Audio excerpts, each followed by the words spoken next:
Ladies and gentlemen, good day and welcome to Weber Global Earnings Conference Call. As a reminder, all participant lines will be in the listen-only mode, and there will be an opportunity for you to ask questions after the presentation concludes. Should you need assistance during the conference call, please signal an operator by pressing star then zero on your touchtone phone. Please note that this conference is being recorded. I now hand the conference over to Mr. Carl Kola of CDR India. Thank you, and over to you, sir. Thank you, Aman. Good evening, everyone, and warmly welcome you to Weber Global Limited's Q1 FY22 earnings conference call. Today we have with us Mr. Sunil Agrawal, Managing Director, Mr. Vineet Ganeriwala, Group CFO, and Ms. Dipti Rajput, Head Investor Relations. We will begin the call with opening remarks by Mr. Sunil Agrawal on the business operations, key initiatives, and broad outlook, followed by a discussion on the financial performance by Mr. Vineet Ganeriwala. Following the management's opening comments, we will open the forum for an interactive Q&A session. Before we get started, I would like to point out that some statements made or discussed on today's call may be forward-looking in nature and must be viewed in conjunction with the risks and uncertainties which we face today. A detailed statement and explanation of these risks is included in the earnings presentation, which has been shared with you all earlier. The company does not undertake to update these risks, forward-looking statements publicly. I would now like to invite Mr. Sunil Agrawal to make his opening remarks. Over to you, Sunil. Thank you, Carl. Good evening, everyone, and thank you for joining us today for Weber Global's earnings call to discuss Q1 FY22 financials and operating performance. Before we begin, I hope all of you along with your families are keeping safe and healthy. I hope that the worldwide vaccine drive will enable humanity to conquer the COVID virus soon. I also hope that we all will come out stronger from this difficult experience. We all at Weber Global have taken this significant challenge as an opportunity. In a rapidly changing environment, we have been considerably resilient and agile to scale up our retail business in both of our consumer markets. This has resulted in market share gains, driving volumes, and elevated financial performance. Since the advent of COVID, we are seeing accelerated digital adoption. We have, therefore, gained traction on TV home shopping, e-commerce, and several emerging platforms. Customers increasingly recognize the deep value proposition of our brands, that is, Shop LC and TJC. We remain well placed to leverage potential of advanced consumer markets of US and UK amidst rapidly evolving digital platforms. In Q1 FY22, we entered the new financial year with another strong quarterly performance. Retail revenues grew at 23%, EBITDA grew at 26% year-over-year. Excluding Germany, the EBITDA growth is 34% year-over-year. In Q1, our gross margins were at 65%. We gained operating leverage to expand EBITDA to deliver another strong quarter. Q1 ROCE came in at 60%. Our ability to profitably expand on a fairly stable operating base has allowed us to consistently deliver strong ROCE over the last several years. Our operations continue to be cash accretive, and we have once again declared a dividend of rupees 1.5 per share for Q1. Balance between growth investments and dividend payouts, a trend that we would expect to maintain by following our stated dividend distribution policy. Net cash on the balance sheet was at rupees 510 crores at the end of Q1. Our vertically integrated model is supported by a global network that procures a wide range of products from 33 sourcing countries. It has enabled rapid product diversification based on evolving customer needs. Currently, we have about 25,000 unique items available to customers and tend to add about 100 to 150 new products every day by keeping a close eye on emerging trends, fashions, and needs. These quality products are delivered to the customer doorsteps at guaranteed lowest price, creating a deep value perception in the market. We have demonstrated a unique ability to drive both the lowest ASPs along with highest gross margins as compared to any other player in our industry. This is core to our ongoing success. Backing up the strong customer interface is our technology-driven global organization. IT is embedded into all our business processes with seamless connect from point of source to point of sale. Over the past several quarters, we have made several strategic investments to improve supply chain efficiencies and customer fulfillment, including wallet integration, implementation of enhanced ERP system, product personalization, and expanded artificial intelligence capabilities across functional processes. Other significant initiatives are also in pipeline, and we will share details with you as we operationalize them. I will now take you to some of the key developments during Q1 FY22. Our expanding through marketplaces in new geographies such as Canada, Germany, and Japan, we have now commenced our retail operation in Germany with the launch of our local website and TV channel. With 38 million TV households, Germany is Europe's largest home shopping market, and Shopper-C GmbH has now started operating broadcasting from a partner studio to over 17 million households across the country. Very soon, we will be starting operation from our own studio in Düsseldorf. The launch in Germany represents our entry into the third significant retail market globally.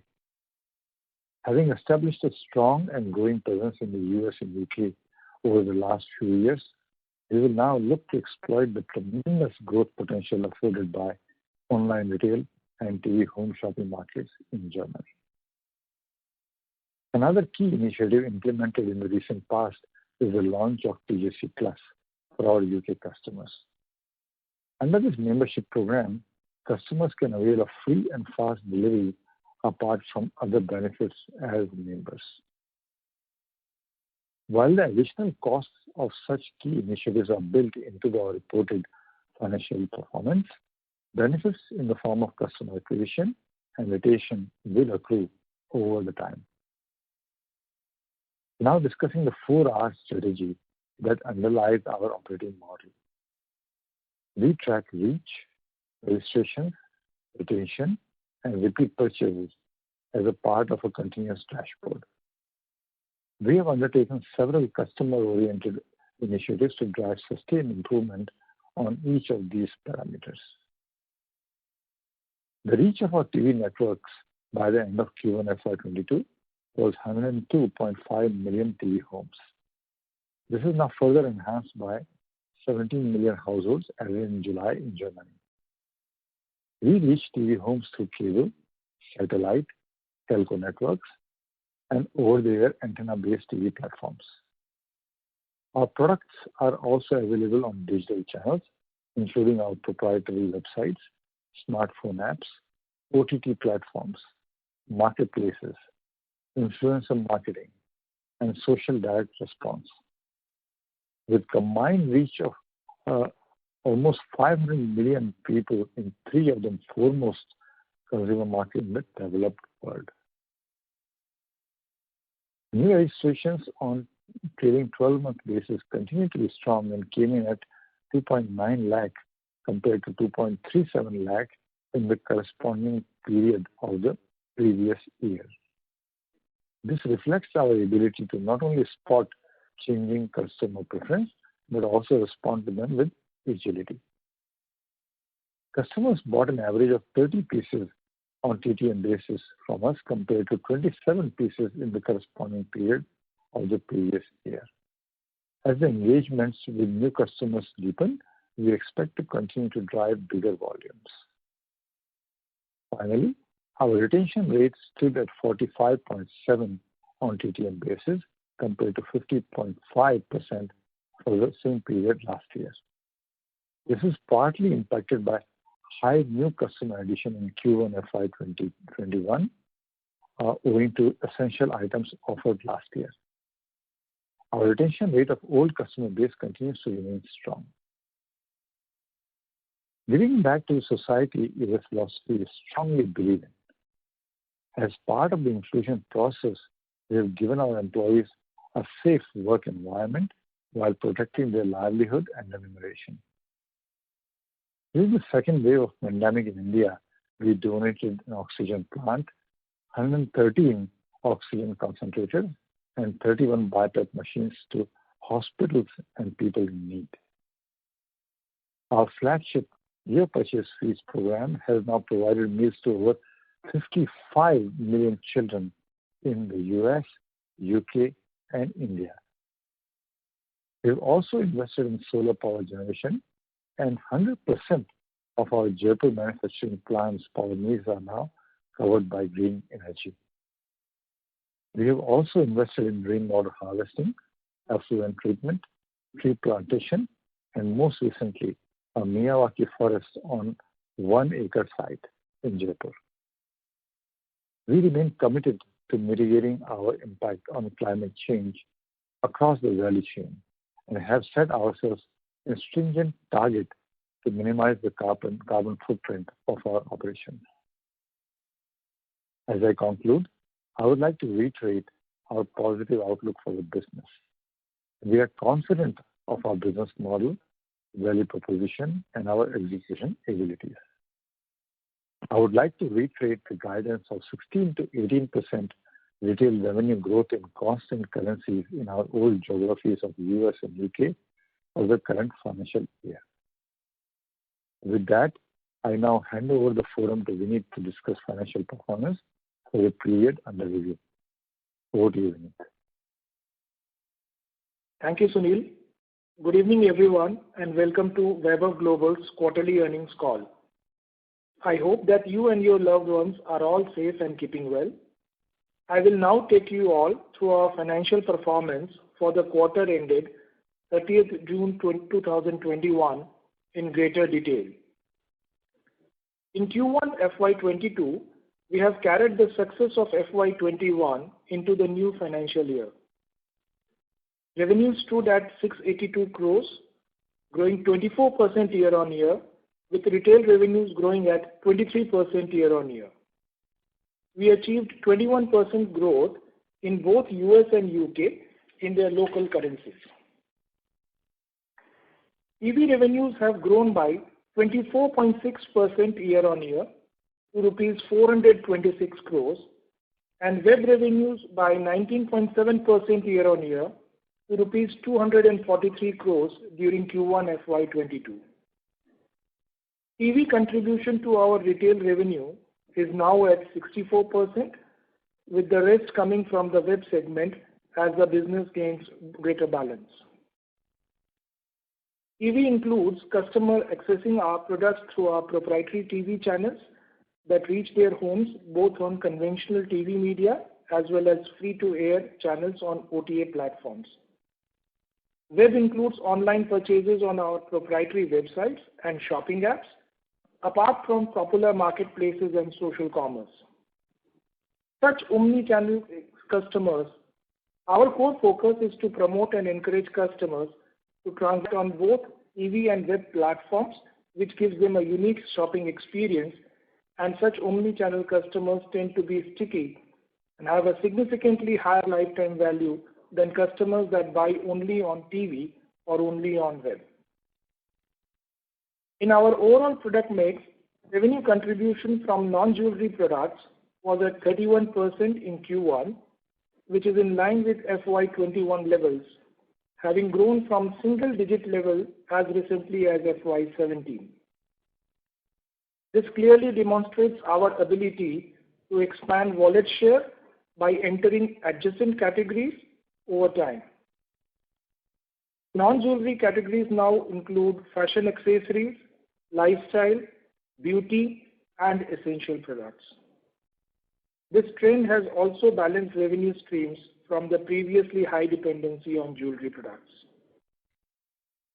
Our Budget Pay feature provides customer the convenience of buying on EMI basis.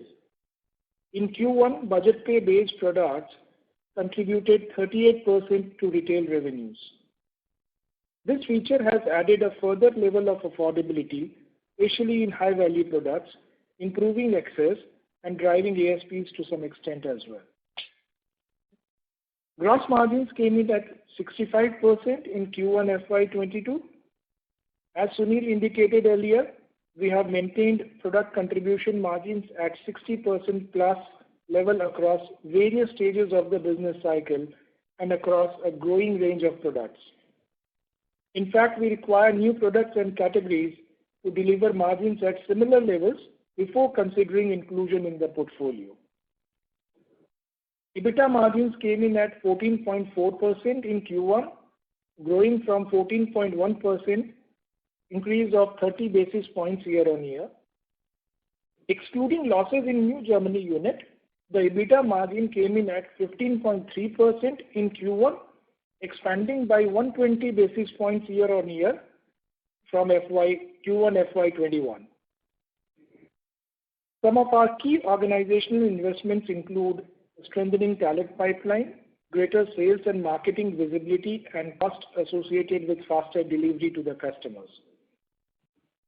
Consistently making such investments will allow us to continuously improve our competitive position in the market and continue the growth momentum.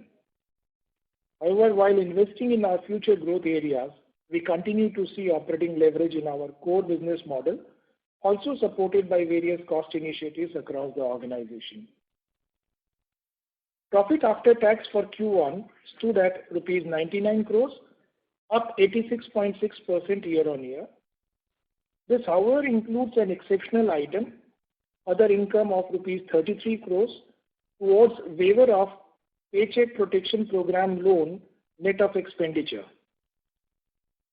Under CARES Act, we were eligible for PPP loan and had taken a loan in our Shop LC subsidiary in US from the United States SBA administration to the tune of $4.8 million, which was eligible for waivers subject to certain conditions. During the current quarter, we had received a waiver towards the same and have accordingly accounted for that as exceptional other income. Operating cash flow came in at rupees 68 crores and free cash flow came in at rupees 32 crores in Q1, driven by growth delivery in a capital light business framework. Cash in hand net of debt was at rupees 449 crores as of close of Q1 FY22. On a TTM basis, ROCE and ROE were 60% and 31% respectively. The consistency in these ratios signify the strength of our business model. As Sunil mentioned, we continue with our policy of recommending dividend every quarter, and in this quarter, the board has approved a dividend of rupees 1.5 share for Q1. To conclude, we have demonstrated resilience, agility, and strength reflecting in our performance for the quarter. Going ahead, we remain confident of our prospects and look forward to deliver in line of or ahead of our stated growth guidance. With this, I conclude my opening remarks and request the operator to open the forum for questions. Thank you very much. Ladies and gentlemen, we will now begin the question and answer session. Anyone who wishes to ask a question may press star and 1 on their touchtone telephone. If you wish to remove yourself from the question queue, you may press star and 2. Participants are requested to use handsets while asking a question. Ladies and gentlemen, we will wait for a moment while the question queue assembles.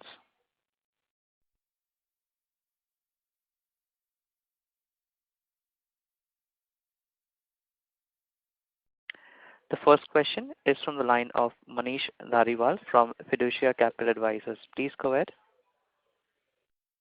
Hello. Good afternoon. Am I audible? Yeah. I have my compliments on excellent results and an observation that 38% of our revenues are now getting contributed by the EMI plan. Which is very significant. In fact, it's up from 23% a couple of years ago. So when a customer is buying on an EMI, so there is a credit risk that is being taken. So how is that managed? Vinit, you want to answer? Yeah, I can take that one, Sunil. So yes, our budget pay revenues are at 38% of our total revenues, and we consciously try to maintain it around at 40% levels only. So also, we usually offer this for high-priced products, and the installment ranges anywhere between 2 to 6 installments. The first is charged upfront before the goods are dispatched to the customer, and the remaining installments are charged every month after every 30 days. So over a period of time, we have subscribed to various kinds of fraud checks mechanisms, all the processes we have subscribed to, which filters the bad customers, and only the good customers' orders actually flow in and are accepted and are accepted under these budget pay mechanisms. What we have observed over a period of time is that health of receivable is quite good. Even in the peak pandemic period, the level of bad debts last year was about 1.2, 1.3%. In fact, in Q1 this year, we have recovered further from our old receivables, and the bad debts as of Q1 is only 0.7% as we speak. So the health of the receivable is good. All the fraud check system-led support is available to filter out the bad customers at the initial stages. So no concerns on the receivables as such. Thank you. Aman, thank you. Thank you. Next question is from the line of Yash Jogelkar from Ambit Capital. Please go ahead. Hello. So my question was relating to TV segment. So how has the TV sales grown so fast than web in this quarter? Yeah, I'll answer that. So we've taken some new distribution in the US, especially OTAs and the beauty channel in UK. So these distribution has helped television a bit, and also the product offering, sometimes product mix also makes a difference. Last year there was a lot of essentials sold on TV and web, and people could not get fast enough on TV, so they were coming. A lot of them are coming through web. So web last year was a bit extra elevated. So when you look at the ratio wise, it is still pretty healthy web and e-com mix that we have. Also, when I have a look at the TV channel expenses, that is the content and broadcasting expenses, that has gone up year on year around 45%. So is it likely to remain at the same levels for the rest of the year, or? So we took some extra new TV homes, so that elevated the expenses, and also we spent a lot in our digital marketing during the quarter. So that was the reason, and for the coming the rest of the year, I can't give exact guidance because I don't have it in front of me. But what we can say is US and UK markets will have continued leverage while we continue to invest in the German market.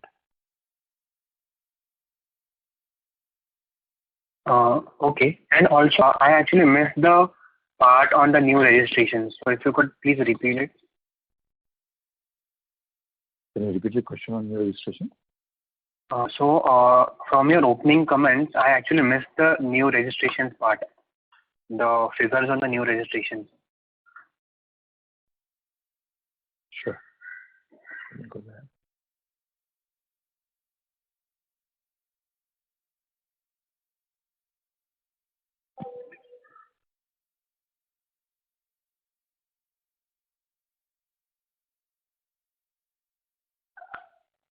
I'm trying to Hello. find where the data was. Yeah, I'm trying to find where the data was. Just give me a moment. Sunil, I can take that. So The new registration on a TTM basis continued to be strong and was 2.9 lakhs in Q1 compared to 2.37 lakhs in the corresponding period of the previous year, following our ability to not only spot the changing customer preferences but also respond to them with agility. So that was the comment. So, can you repeat the last year figure?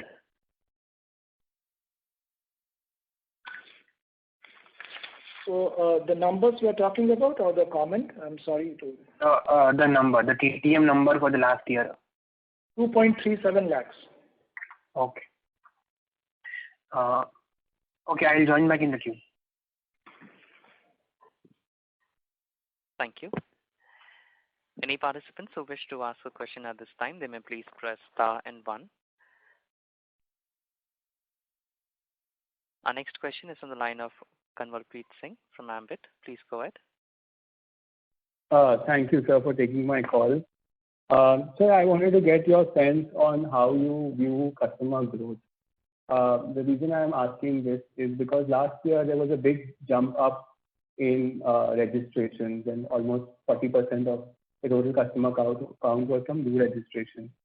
So do you see any risk from physical retail opening up again? And as you also mentioned earlier, there's less web traffic happening now.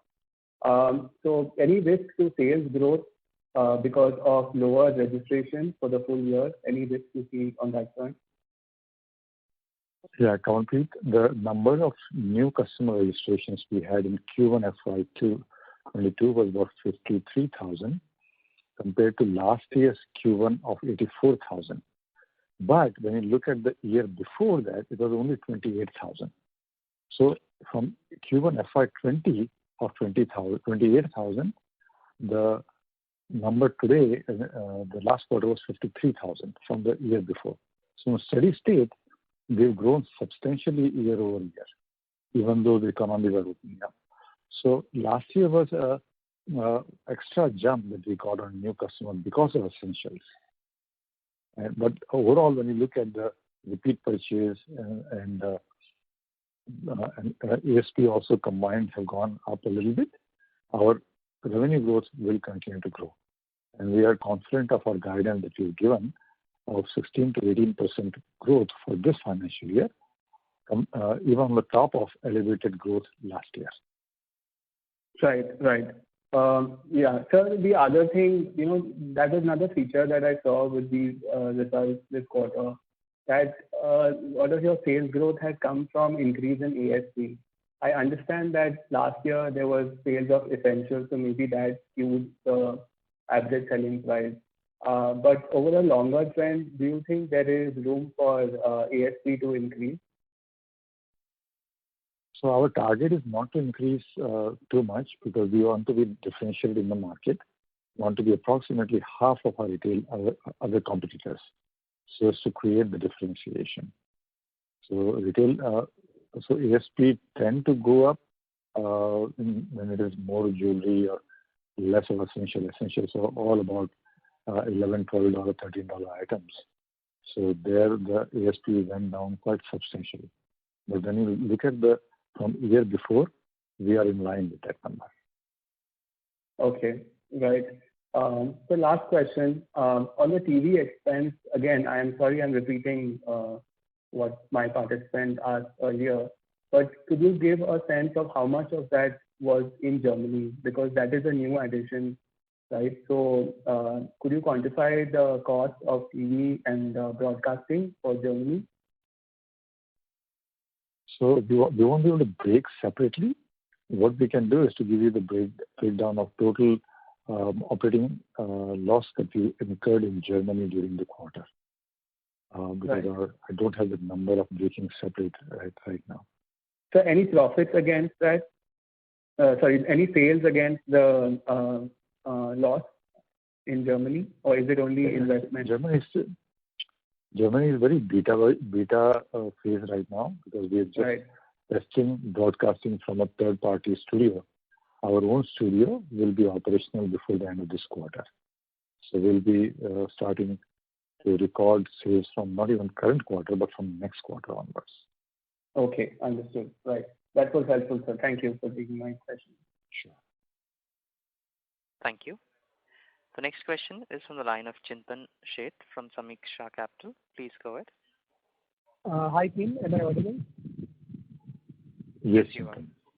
Yeah. Congrats for the great set of numbers, again, beating your own guidance. One question was, I'm observing the recent registration. You already pointed out about the retention being low because of the last year's lot of non-essential customers kind of adding in our network, and that resulted into going down a bit. But if I look at the sequential number on the TVs and the registration as well as on the unique customer number, on the CPM basis are kind of declining. So is it anything needs to be worried about that, or this is because of the last year base having more essential customers getting out of the network? Yeah. It's all about that very high number of customers that we acquired. As I gave you the number, in Right. Q1 FY20, we only registered 28,000 customers. And then FY21 it was 84,000. And FY22 it was 53,000. So we did phenomenal growth from the year before. But last year was very unusual, and we took the advantage of that situation of customer needing certain products, and we offered them that led to very high registration. But the key thing is we are able to continue the overall momentum of revenue growth and meet or exceed our guidance of 16 to 18% constant currency revenue growth. Right. So this is not a worrying sign. It's just a temporary base effect kind of catching up in terms of registration. Absolutely. Okay. And second is we discussed some of the newer markets we want to target through UK and Germany as a base in other European geographies in years. So this was kind of coming as a positively surprise in terms of timing of those announcements, because we were of view that first we will be kind of stabilize our German expansion, and then we kind of expand to other geographies from there. So is the expansion to Switzerland, Ireland, and Scotland are in place, or the thought process are in place, and we can expect it as soon as next year? That's the thinking. So Germany signal goes to Austria and Switzerland. Switzerland is not going right now, but it will start to go. But Austria, it goes naturally. So we are already shipping to Austria from Germany. Switzerland, we are not at this time, but it doesn't mean that we have to have additional outposts in Switzerland or Austria. And same thing from UK. UK broadcast to Ireland and Scotland anyways. Right. Okay. So it will be through TV channel, or it will be e-com web-based sales which will be happening before? Both. Okay. And lastly, on the size, when we indicated that we have around 3% market share overall in the retail e-com sales. If I try to further slice it down to our target segment, which is the age group between 40 to 65, and the product categories between jewelry and lifestyle products, what is the management's broad estimate in terms of what can be the size of that particular demographic spending on this on the relevant product category annually in these geographies? If you can share some qualitative or quantitative guidance to that. Yeah, so we don't have exact data on that. We do market research from time to time, but I don't have the data right now. But we do know that our product segment that we are addressing and making larger investment, that is jewelry and fashion, has tremendous market size in the geographies that we go in. And we are addressing those customers through multiple reach out platforms, that is the television, our mobile app, marketplaces, desktop, social DR, and as well as influencers. So we have multiple omni-channel strategy continues to give us growth, as well as resilience in change of the customer's preferences. And the customer that sees us from multiple channels is more lifetime value. So we are very confident of our strategy and comfortable in our growth guidance. Sure, Tim. All the very best. I'll join back in for you. Thank you, Chintan. Thank you. The next question is on the line of Rahul Ramakrishnan from Vista Investments. Please go ahead. Hi, good afternoon. Congratulations and my best wishes to the whole team. Hello, am I audible? Yes, you are. You are audible. Yeah, sorry. Yeah, so in one of your previous con calls, like a couple of times, you mentioned that QVC is at $60 per household, while we are at $3. Now, this $3 is revenue divided by the number of active households, correct? Correct. Yeah, so going by that logic, we can't aspire to be $60, right? Because there are certain items that QVC sells that we will never sell. Not never sell, but we don't, like, say, a vacuum cleaner or something. So is my understanding correct that we shouldn't look at $60 as a benchmark? So from the point of product-wise, there's nothing that we won't sell. But the main difference in the strategy is that they sell third-party brands. We follow more Zara strategy of developing our brands so that we are not... Yes, I'm totally aware of that. My question was actually the fact that there are some households where we would never cater to, even though we are active in 100 million households, just because of the kind of products that we sell. So by that logic, if we divide revenue by households, we are actually also using in the denominator a lot of households which we will actually never cater to, which is not the case with QVC, and hence the $60 is more justified, I guess. Let me complete my thought.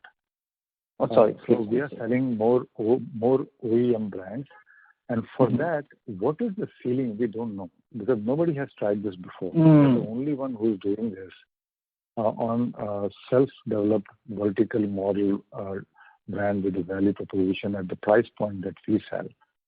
So we give their reference, their $60 as reference.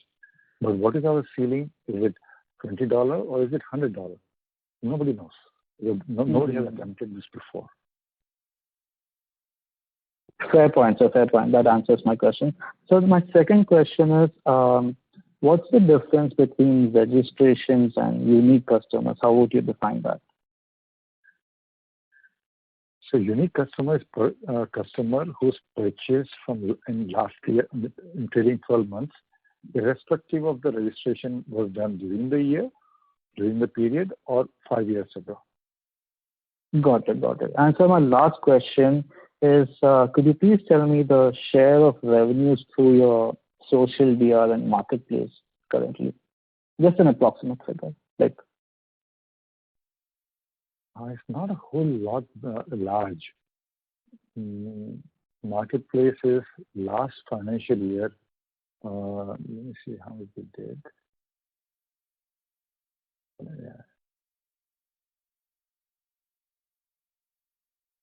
Yeah, we did approximately between US and UK.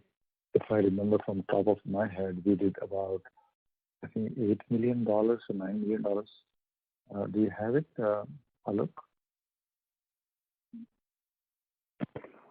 Yeah, Sunil, in INR terms, so in quarter one, we would be about 15 crores of marketplace revenues. Okay, sir. So if I remember from your last con call, you were quite enthused about your progress in the marketplace as well as the social DR. So does that enthusiasm sustain? Is it still going as per expectations? Yeah, actually, DR, for example, was 4 crores compared to 1 crore last year. So 4 crore in Q1 22 compared to 1 crore in Q1 21. But market look anywhere between $3 to $5 million. Okay, sir. That answers my question. Thank you. Thank you. Any participants who wish to ask a question at this time, they may please press star and one. We have the next question from the line of Sahil Sharma as an individual investor. Please go ahead. Hi, sir. Congratulations for good results. What I wanted to understand is due to our great ROCE of 60% plus and the great free cash flow, we have 500 crores of cash on our book. And given that we are a OPEX heavy business, not very CAPEX heavy, how do we plan to utilize this cash and any time frame for utilizing this cash? Yeah, I'll take that. So thank you, Rahul. Thank you, Sahil. Our dividend policy is already stated of 20 to 30% of free cash flow, and we are adhering to that policy. And for the rest of the cash, if there is an opportunity for us for inorganic growth, we will take that opportunity. From organic point of view, we have Germany in front of us, and then also we will be establishing our own premises in UK and US. Currently, we are in rented premises, but to increase efficiency, reduce costs, we will go into our own premises down the road. So some of the cash may be utilized there as well. And if after that, if we see extra cash coming in or extra cash on the balance sheet, then we'll be happy to have extraordinary dividend distributed. I see. Thanks so much. My second question is, if we look at how customer interactions work with platforms, e-commerce platforms which have a more wider range of products that are offered, customers end up spending more time on those platforms, and such platforms have a larger part of the customer wallet. So from that standpoint, like, do we have any plans of kind of diversifying the SKUs? Like, primarily, if I understand, our SKUs are jewelry, essentials, and lifestyle products. So any plans on diversifying or like increasing the SKUs themselves? So our total items in our inventory is about 25,000 usually at any given time in US and about 18 to 20,000 in UK. So we want to retain the total items around to this number. It may go up some, but we don't want to go Amazon way, which is a long tail strategy. We believe that us keeping a SKU breadth to a limit would create that value proposition, the story points that we can share with customers, so customer engagement is high. If we spread too thin, too far, then that value proposition on the interest may go down.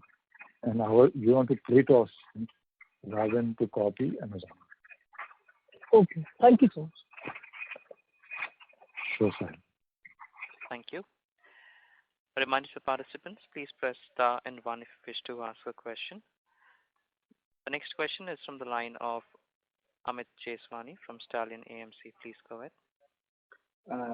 Hi, Sunilji. Sunilji, just wanted to understand more about the budget day sales that we do. Do we take on the credit risk? Because I've seen that it is written on your annual report that we get 1.5% as default risk.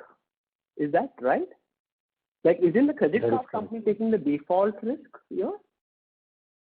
So no, we take that risk because there are a lot of companies who are ready to take the risk.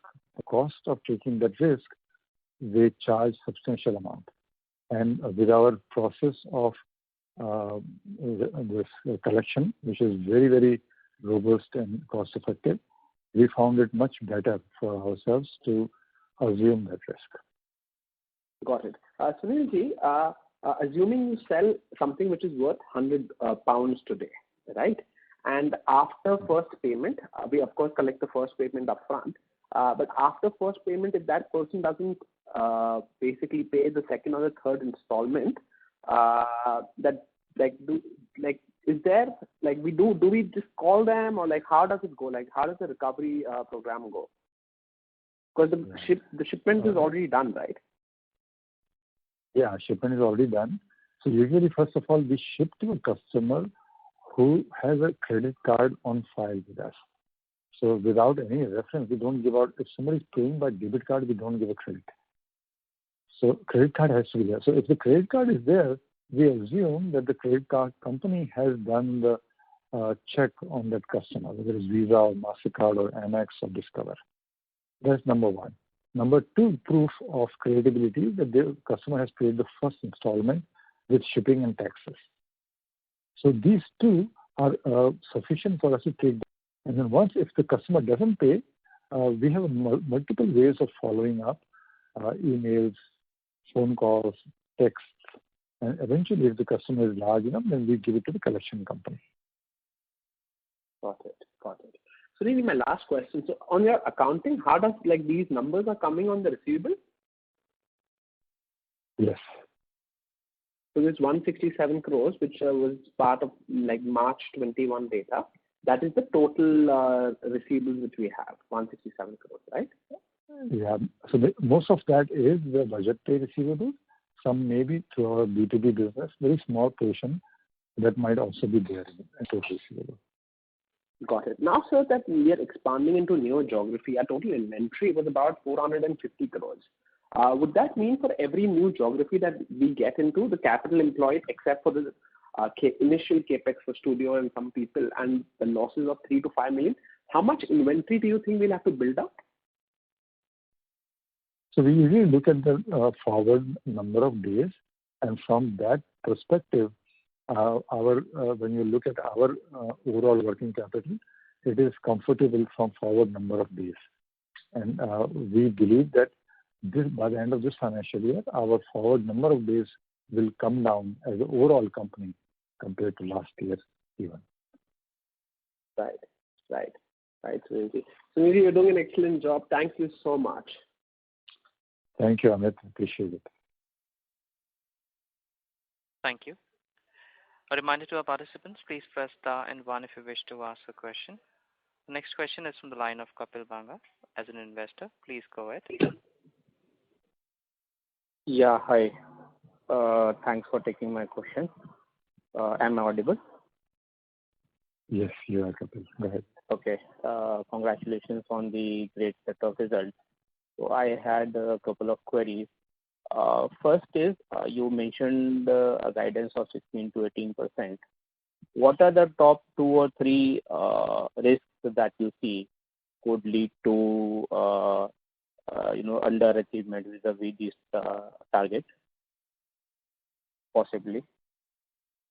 Yeah, well, I don't see much risk, except unless every customer leaves their home and goes to Caribbean. Okay. So the entire, you were saying something? Yeah, I'm just kidding. That is the only way every customer goes on holidays and don't watch us, don't web surf websites and all that. Contribution came in from, am I audible? Yes, you are. Yeah. So on a higher base where certain contribution came in from healthcare products and this opening up, people moving out, you still see this will these variables will be able to achieve 16 to 18%? Yes, we are confident of overall 16 to 18% for the whole year. So from quarter to quarter, it may change. But for the whole year, we are confident of 16 to 18% constant currency growth of US and UK over last year's elevated base. Okay. Driven primarily by the core products? Yeah, so from product point of view, we are very agile. If you will see, for example, right now, the handbags are selling like crazy. We can't have them enough in our inventory. Okay. Last year, nobody wanted handbags. We'll give you an example. So we would quickly get that handbag, even by air. We will become by sea. We'll get them by air, offer to the customer, and address their needs. Last year it was essential, so we scrambled all over the world to get the essential to our customers. So product-wise, we came down actually. It was 15 crore from 21 crore last year, because last year we sold quite a bunch of essentials through marketplaces. But the jewelry as such has gone up in marketplaces for us. Jewelry or other products have gone up. Essential was a large portion of sales on marketplaces last year. Perfect, sir. That answers all my questions. All the best to you and your team, sir. Thank you for today. Thank you, Rahul. Thank you. Any participants who wish to ask a question at this time, they may please press star and 1. The next question is from the line of Jay Tejwani from Julius Baer. Please go ahead. Thanks for taking my question. I hope I'm audible. Yes. Yeah. So, sir, my first question is on the employee cost. We saw a rise in employee cost. Is this primarily attributable for Germany? To a large extent. And also we increased wages in US recently because there's a pressure on wages in US owing to immigration controls and other policies, as well as the economy opening up. So Germany as well as US wage pressure. Even in UK, there was some additional minimum wage introduced by government during the year. So that also added to the pressure. Where do you see employee cost landing for the year? Approximately. We don't have projection on the employee cost right now. I don't have the numbers off the top of my head. But as a percentage of sale, employee cost will continue to be as in Q1. Although as Q3 sales in season time, as sales goes up, the percentage will come down. But when you look at compared to last year, if there is an elevation in this first quarter, the same percentage of sale will continue for the rest of the year. I don't see it coming down substantially. So let me take it back. It may come down somewhat because we are introducing robotics in our warehouses both in US and UK. So it may come down somewhat to that, but I do not know how much contribution will that be. Outside that, I don't see any major changes coming in. We made some investment into manpower. We hired more than 50 management trainees in India during pandemic, or over the course of pandemic. So that is an investment we made in talent during the period, and some other strategic investments we made like AI, ML. So those investments was Germany. Understood. So my next question is, amongst the new sales platforms that we are on, where are we seeing the most traction? That's a very broad question. So our own e-com platforms, mobile, our mobile apps, our desktops, so those are having the most traction, followed by social DR, influencers. Marketplace, as I mentioned, it actually went down this quarter. Because last quarter we had very high essential sales. But I think as that essential bump normalizes, our sales will continue to go up in marketplaces as well. Understood. I'm just giving you this a general impression. I don't have the data right in front of me, but that's my general impression. No, understood. What?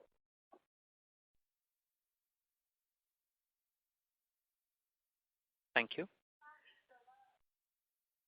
Next question is from the line of Susmit Patodia from Motilal Oswal AMC. Please go ahead.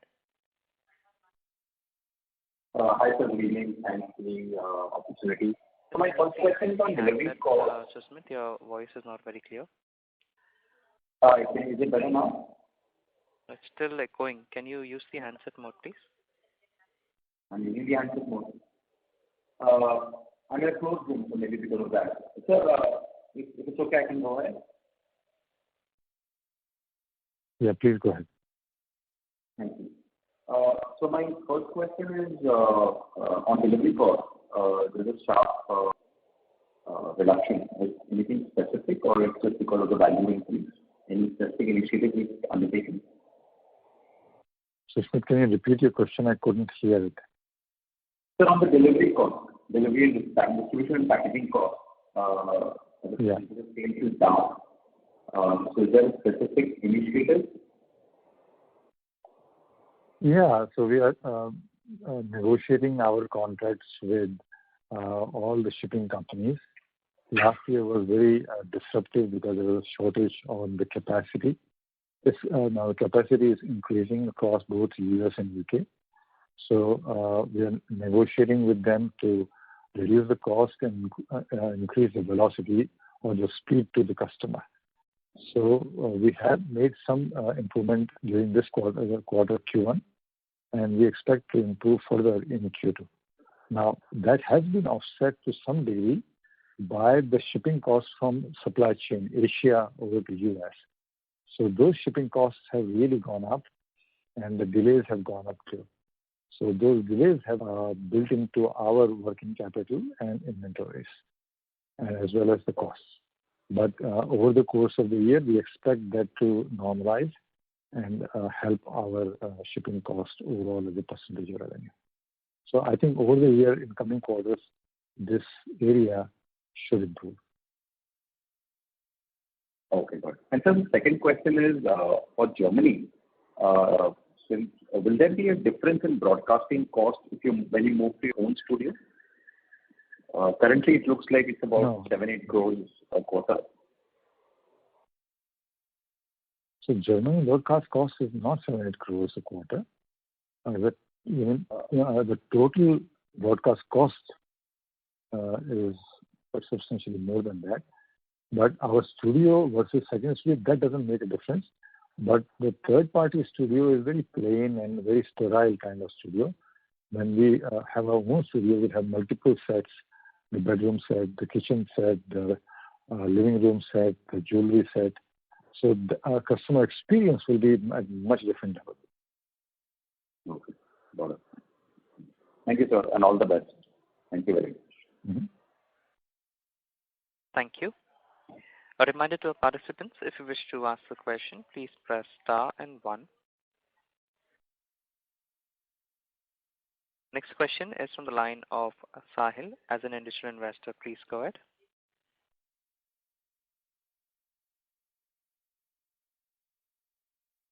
Sahil, your line is unmuted. You may please go ahead with the question. Seems there is no response from the current participant. We will move to the next question. That is from the line of Yash Joglekar from Ambit Capital. Please go ahead. Sir, so from the investor presentations, what we understand is that the company has made a roughly 36 crore capex. So can you just give us a clarity on what is the nature of this capex? I'll take that one, Sunil. So a part of this capex have gone in Germany, New Germany establishment. Like we stated earlier, this year we intend to spend about $2 million of capex in that unit. So we have spent already about $1 million out of that. So that is what is going into the capex. The remaining part is largely towards IT. So we continue to invest in IT as a part of our growth strategy and towards our aspiration to become more and more digital. So some significant IT capex which are coming in this quarter is upgrading of our mobile website for US, mobile app upgradation for both US and UK, and the warehouse automation which Sunil was talking about. So we are automating both our warehouses in US and UK and putting geek robots out there. So this is a large chunk of the capex which you see in Q1 this year. Okay. And so my next question is regarding Germany. So this quarter, Germany reported a roughly 62 million loss. So what would be the run rate of this loss going forward? Would it be in the same ranges?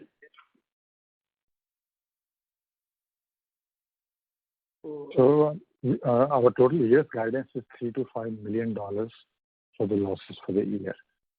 So we're not giving. I do not have in front of me what is the quarter-wise projection, and since this is already a quite big range because it's a new operation for us, so we are not giving guidance of a quarterly number. But for the whole year, we will address what the customer need is and offer. But having said that, our core product, jewelry and other home products or home solution products, beauty product, they continue to move with the ebb and flow, but they continue to be the core products. But other than that, I think our ability to get to customer what they need defines to a large extent our success. Okay. Just that in last couple of quarters, there was a tailwind in the form of stimulus checks also, and that could not be there going forward. That is an additional, could be an additional headwind. Could be, but we haven't really tracked that as much because we are still not Walmart or Target or Amazon yet. Or we are much smaller player than them, whom those checks impact. Our market share is pretty small, so we should be able to handle these issues easily. Sure. Second question is on something that I had query earlier as well in some of the con calls. You have a great platform. You have access to US households in UK, which can actually be leveraged for further revenue generating opportunities, opening it for advertisements, generating some ad dollars, etc. Any thoughts on that? Using the platform, because that will be a low capex, high ROCE business, additional growth opportunity. We see Fire Stick when we switch on the TV, we use Fire Stick. We see all sorts of ads. Can that be sort of implemented on VGL's platforms? So, Kapil, the advertising business is conducive on marketplace platforms.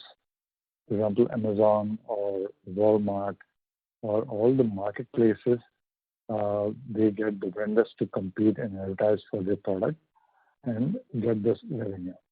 Since we are all proprietary product, opening our channel for third-party advertiser would not make sense. Why would anybody advertise on our platform for our products?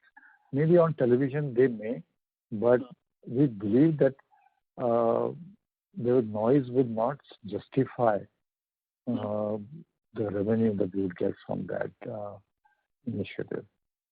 So we have thought about it a long time ago, but since many years we have not thought on that area. Actually, whenever I switch on Fire Stick, it's not a marketplace. It's a media delivery platform. This thought always strikes me. This can be done by VGL or not? So thanks for the response on that, and thanks for taking my questions. Congratulations again on the great result. Thank you, Kapil. Thank you.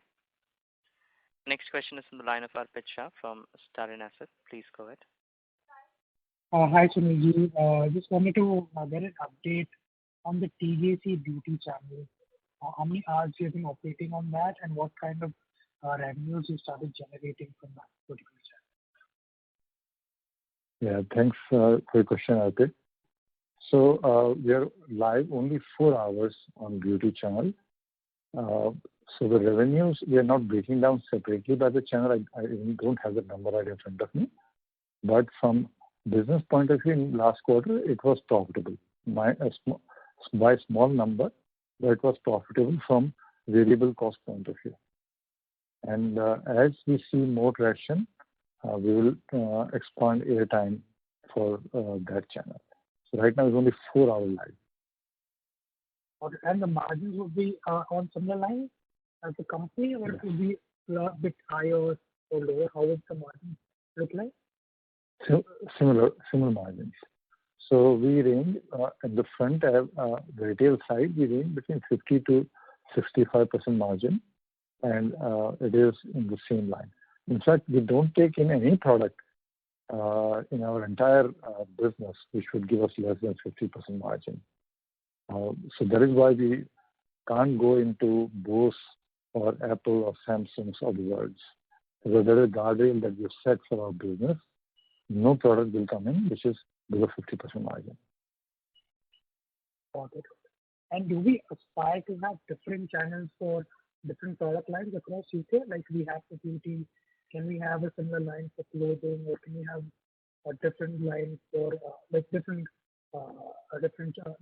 channels for different product lines? Is that an aspiration that we already started? It may be possible, but the product line has to be big enough, and we have to have substantial supply chain of product categories to supply to our main business first. And if we see overflow from the main business, then we would consider that. But we will not bring in anything which will compromise our main, say, storefront, so to say.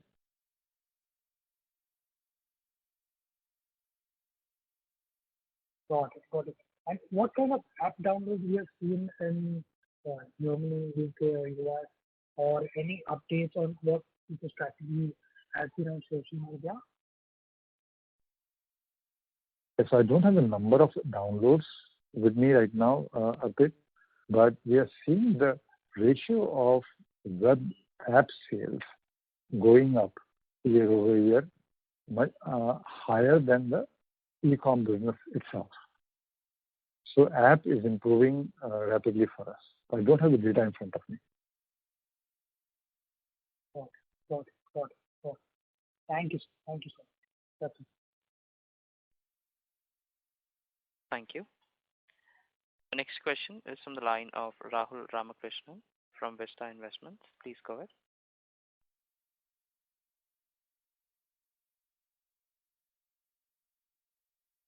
Rahul Ramakrishnan, your line is unmuted. Please go ahead with the question. Yeah, I'm sorry.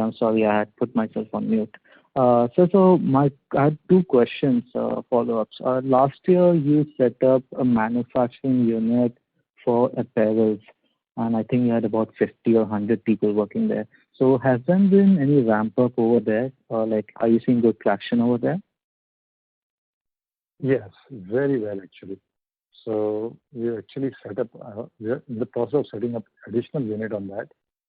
So we already have about 250 workers there, and we expect to see this increase further to almost 400 to 500 before the end of this financial year. Oh wow! So that's like a 5x increase in the employees count there. Yeah, that's increasing very rapidly. In fact, fashion is having one of the best growth rates for us. Fashion apparel is having one of the best growth rates for us right now. Really pleased to hear that, sir. So follow up to my second question is regarding, so as you've seen since FY16, there have been a lot of technology related upgrades that you've done to your platform, your app. Like you've been continuously investing in technology, automation, and all that, and you kind of ramped it up even last year. So all those things have actually those expenses. Do we expect those kind of expenses to continue, or are you finally going to just ease up on it? Rahul, has the major stuff been done? No, IT is something that is constantly evolving and changing. I don't expect this to slow down. If at all, this may only accelerate going forward. Yeah, I wish it would slow down, and I don't think it should, because the technology is so rapidly evolving. We should be ahead or at the curve. If not, there should be no reason we should be behind the curve. Thank you, sir. That answers all my questions. All the best to you and your team. Thank you, Rahul. Thank you.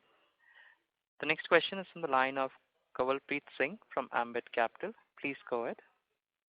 Thank you, sir, for taking my follow-on question, and apologies if it has already been answered. I joined 10 minutes late. So on your gross margin, your guidance is always for 60%, and if I'm not mistaken, this quarter it's around 65%.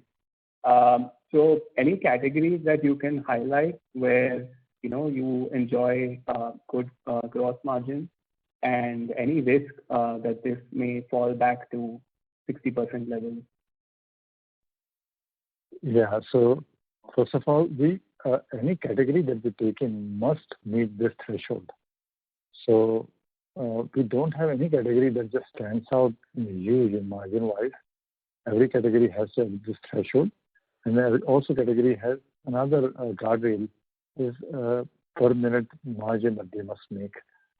So nothing stands out from margin point of view, but our guidance is at 60% and plus. So if from 65 it goes to 63% or 62%, so don't get worried, because we look at the business depending on per minute margin against the target. So there is a minimum that we require the percentage, but we look per minute margin or per square centimeter of our real estate on website. Right. From that point of view, our approach has to make them numbers. Right. So because when I look at your results over the last 4-5 years, actually, it has always trended upwards. Like 60% you say is the benchmark, but it's always gone higher. So it started from 62, 63, and now it's at 65. So any long-term, focus that went into this to bring it to 65, or is this the nature of what products are being purchased and that is leading to this margin increase? Yeah, product being purchased, manufacturing getting more efficient, and also the shipping. So we are giving more and more shipping discounts in today's Amazon world, and we're trying to build up that margin a little bit on the front end. So a lot of factors into play, but our, as I mentioned earlier, if we go below 60%, then it is something to be considered or something to be, attention needs to be given. Anything above 60% is we are fine with. Right. The last question would be another trend I have seen is that the differential between the ASP on the web and TV has continuously reduced. There's still some differential, and I understand maybe that comes from your rising auction. So where do you see this, settling down? Would web ASP be similar as TV ASP? And if you could give a sense of how much as a percentage of total volume is rising auction?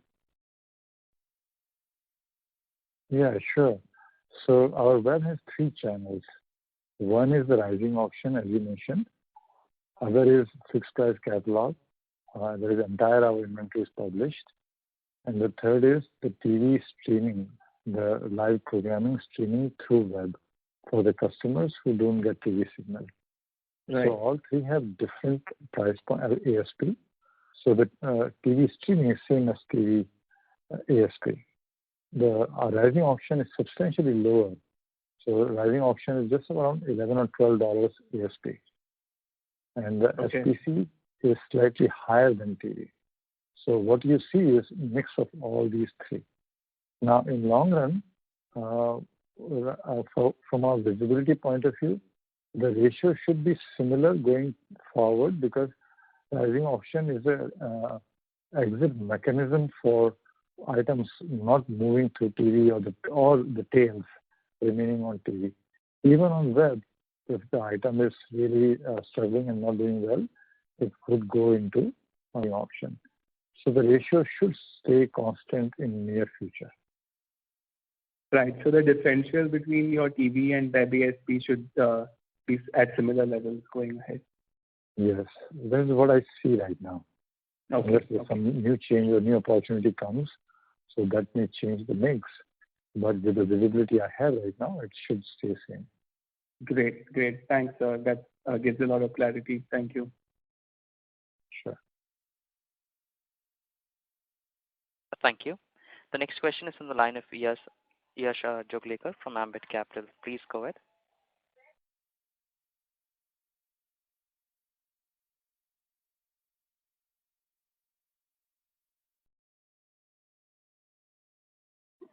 Yash, your line is unmuted. Please unmute yourself and proceed with the question.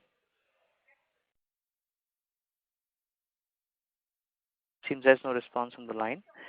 A reminder to the participants, if you wish to ask a question, please press star and one.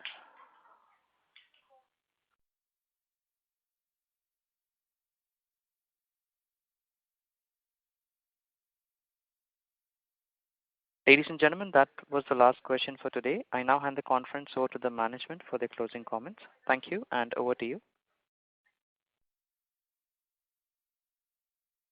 So thank you everybody for your robust participation and your support to the business. If you have any further question, please feel free to reach out to CDR or VGR.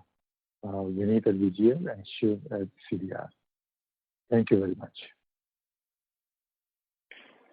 Thank you very much. Ladies and gentlemen, on behalf of Web of Global, that concludes this conference. Thank you all for joining us, and you may now disconnect your lines.